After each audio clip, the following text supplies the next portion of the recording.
Sex is something that we experience in our body and in our mind.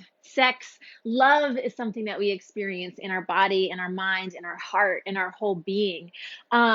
Relationships is something that we experience inside of ourselves. And of course, leadership is also. Why do I say that? Is because so often I hear from people who are anxious in their body about being in connection with somebody else, anxious in their system about being in connection with themselves, anxious about, oh my God, what's going to happen if I ask my lover for this, that, or the other? Oh my gosh, what's going to happen if I just say what I want?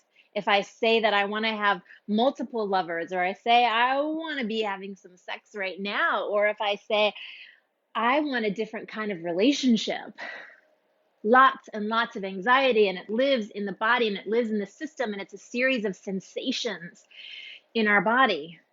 It's a series of emotional cues that we code into a story.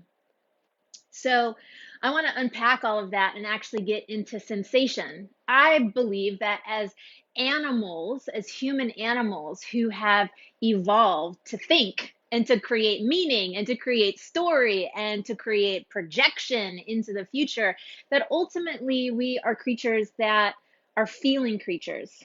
We're creatures who have these funny animal bodies that are soft and delicate. And that we live in a society that's telling us all the time that we need to be rational thinking, linear thinkers, and we need to like rationalize ourselves or justify or think our way into a solution. And I actually want to invite you into feeling into the solution that is your body, that is inside of your body. So what do I mean by that? What does that actually look like? Well, it actually looks like going slow. The vast majority of the people I talk to, and I mean the vast majority, like 90+% of the people that I ever talk to about the specifics of sex, the specifics of intimacy, the specifics of conversation, the specifics of even being in leadership and leading somebody else, is that the vast majority of us skip. We skip over what we feel, the sensations in our body. We skip over acknowledging that the sky is blue. We skip over being in the present moment because we're so busy trying to get somewhere, or we're so busy trying to avoid something, or we're so busy wrapped up in our own anxiety that we are not being present. So my invitation for you today in your body, if you're making love to yourself or someone else, is actually to go slow. Now, this doesn't mean that you have to be like molasses and you have to move like molasses. It's actually about slowing down enough to recognize what is actually happening, slowing down enough to track what you're feeling, slowing down enough to generate arousal, excitement, connection, power, passion, slowing down enough to be so intimate with yourself that you can feel the electricity in your toes, in the fingertips. Even this one that I cut yesterday, cutting bread, because I wasn't going slow, to the crown of your head.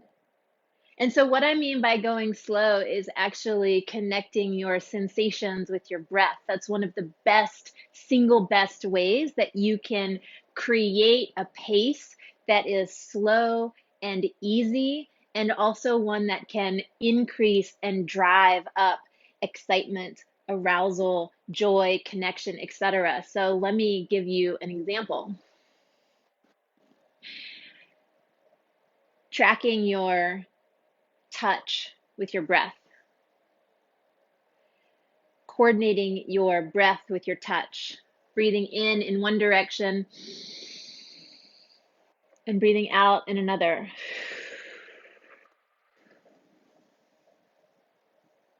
Try it with me. Breathing in.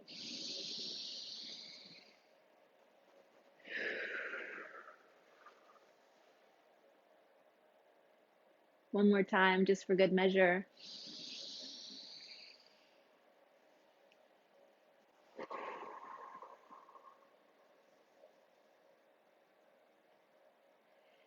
When I ask people about what are the specifics of solo sex, your masturbation, lots of people say, well, I just get out the vibrator and I just buzz myself off.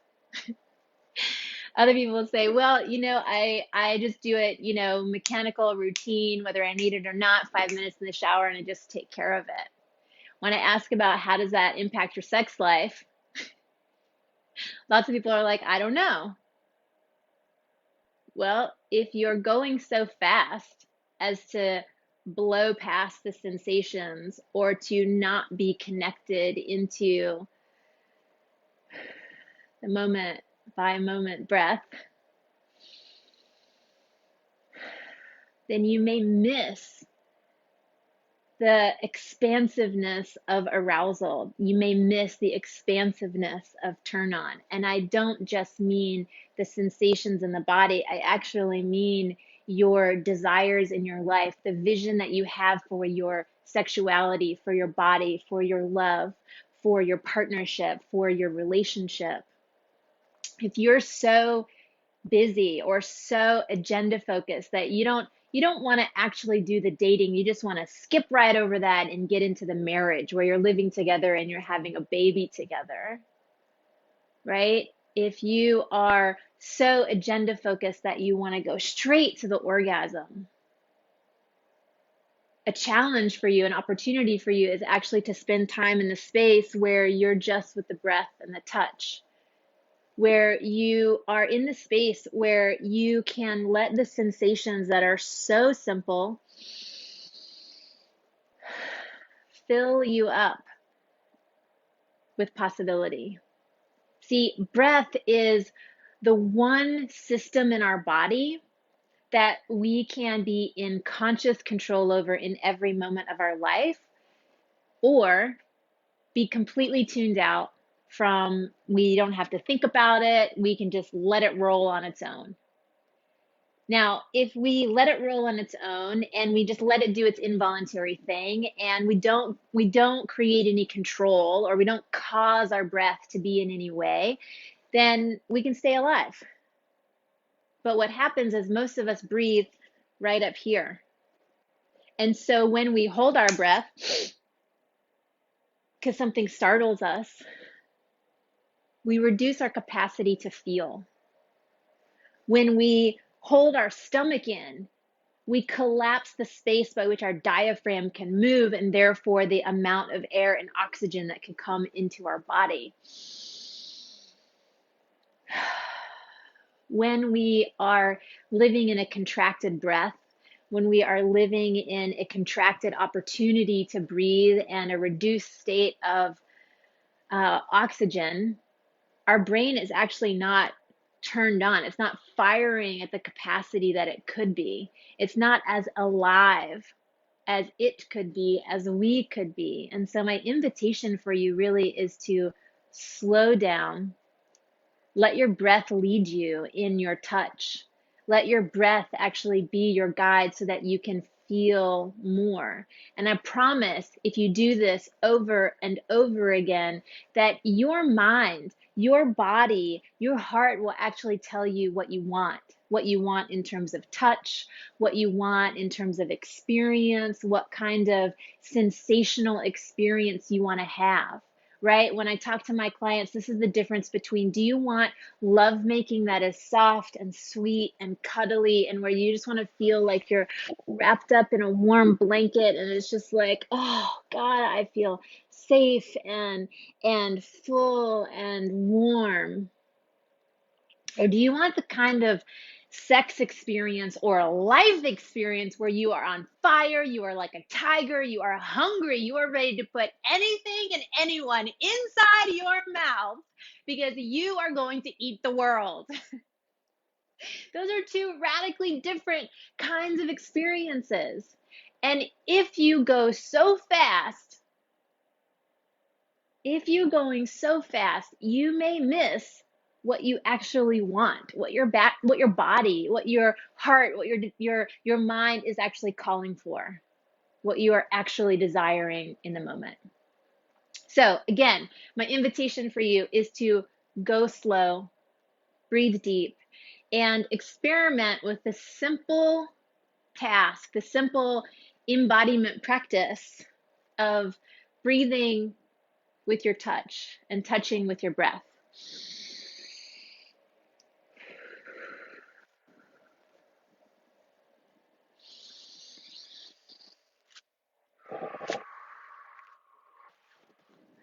And don't be like me and go so fast that you cut your thumb off.